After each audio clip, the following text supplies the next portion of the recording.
पुरुष परस्त्रीकडे जातो तेव्हा तो फक्त आपलं नातं नाही तर एक स्त्रीचं संपूर्ण आयुष्य उद्ध्वस्त करतो. कारण ती फक्त बायको नसते, ती त्याचं जग असते. तिचं प्रेम कमी नव्हतं, तिचा संयम संपला नव्हता. फक्त त्याने दुसऱ्याच्या डोळ्यात स्वतःचं प्रतिबिंब शोधायला सुरुवात केली होती. परस्त्रीचं आकर्षण काही काळ टिकतं, पण ज्याने आयुष्यभर साथ दिली त्या बायकोच्या डोळ्यातील अश्रू कायम राहतात. बायकोच्या मनातलं शांत दुःख हे जगातील सर्वात मोठं ओरडणं असतं.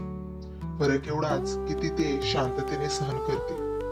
परस्त्री फक्त काही क्षणाची चाहूल देते, पण त्या क्षणांनी एका बायकोचं आयुष्य बदलून जातं.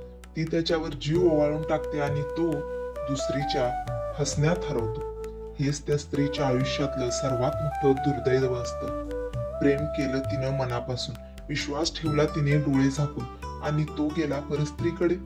आता ती शिकतीये स्वतःवर प्रेम करायला.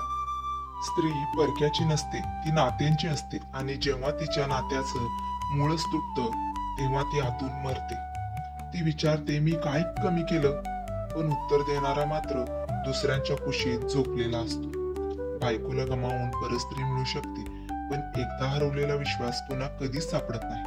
जिला तू आपली पत्नी म्हणालास ती आज स्वतःलाच विचारते मी खरंच कुणाची राहिली आहे का. स्त्रीचा आत्मसन्मान एकदा तुटला की ती पुन्हा कधी तुझ्या प्रेमात नव्हे, फक्त स्वतःच्या आयुष्यात जगायला शिकते, तेही नाविलाजाने.